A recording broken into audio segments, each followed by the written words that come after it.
तैयार रहिए, स्टार्ट। वाद तथ्य। अपीलार्थी और प्रत्युत्तरदाता का विवाह दिनांक 23/11/2005 को संपन्न हुआ था, जिनके वैवाहिक जीवन से प्रथम पुत्र 21/12/2009 को और दूसरा पुत्र 17/7/2013 को उत्पन्न हुआ। दिनांक 14/9/2016 को प्रत्युत्तरदाता ने अपीलार्थी के मोबाइल का व्हाट्सएप चैट देखा तो उसे ज्ञात हुआ कि अपीलार्थी एक क्षितिज बाफना के साथ व्यभिचार का आचरण कर रही है।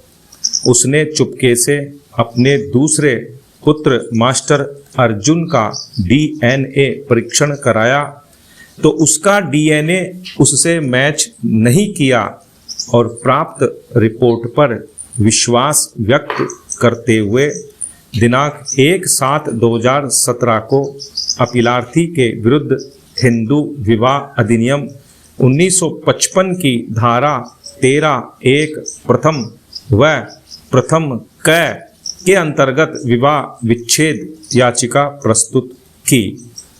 याचिका के लंबित रहने के दौरान 9 नवंबर 2020 को प्रत्युत्तरदाता ने दूसरे पुत्र मास्टर अर्जुन की पैतृकता का निर्धारण करने के लिए उसके डीएनए परीक्षण हेतु परिवार न्यायालय पुणे के समक्ष एक आवेदन किया, जिसे परिवार न्यायालय ने आदेश दिनांक 12/8/2021 के द्वारा अनुज्ञात किया और यह संप्रेक्षण दिया कि यदि अपीलार्थी बच्चे का डीएनए परीक्षण कराने से इनकार करती है तब व्यभिचार के आरोप पर साक्ष्य अधिनियम की धारा 114 के दृष्टांत जय के अंतर्गत प्रतिकूल उपधारणा की जाएगी।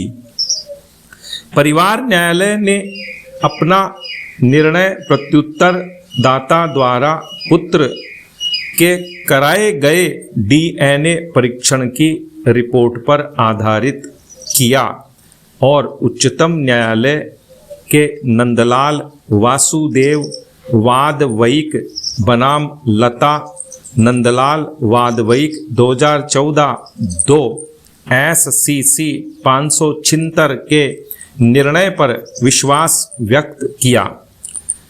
इस निर्णय के विरुद्ध अपीलार्थी ने बंबई उच्च न्यायालय के समक्ष रिट याचिका संख्या 7707 वर्ष 2021 प्रस्तुत की।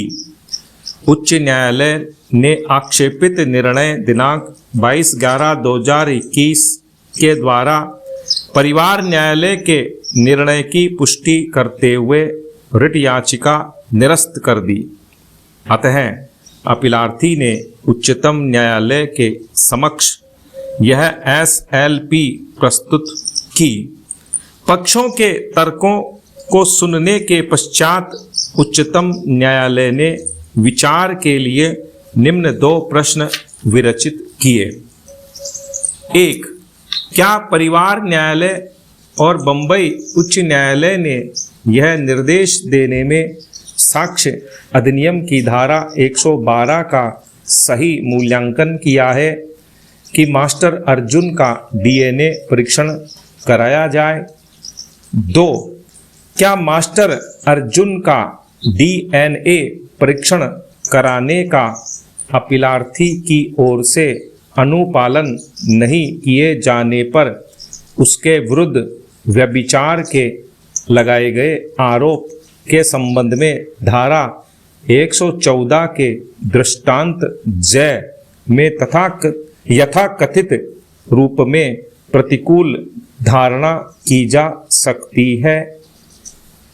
उपर्युक्त प्रश्नों पर यद्यपि खंडपीठ ने संयुक्त निर्णय दिया है, किंतु वी रामा सुब्रमणियन ने न्यायमूर्ति BV नागरत्ना के निर्णय का समर्थन करते हुए 36 पैरा में अपना पृथक निर्णय भी दिया है।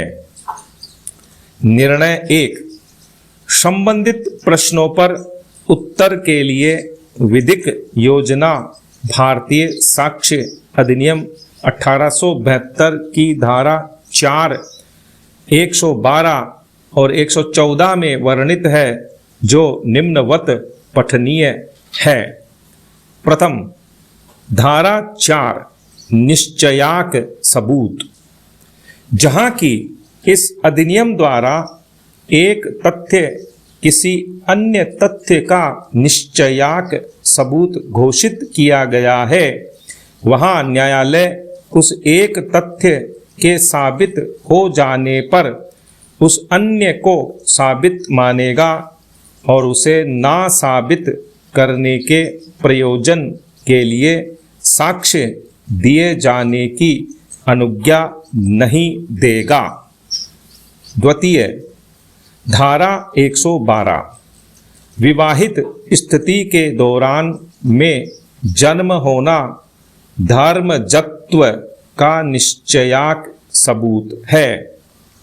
यह तथ्य कि किसी व्यक्ति का जन्म उसकी माता और किसी पुरुष के बीच विधि मान्य विवाह को कायम रखते हुए या उसका विघटन होने के उपरांत माता के अविवाहित रहते हुए 280 दिन के भीतर हुआ था, इस बात का निश्चयाक सबूत होगा कि वह उस पुरुष या धर्मज्ञ पुत्र है, जब तक कि यह दर्शित न किया जा सके कि विवाह के पक्षकारों की परस्पर पहुंच ऐसे किसी समय नहीं थी जब उसका गर्भाधान किया जा सकता था।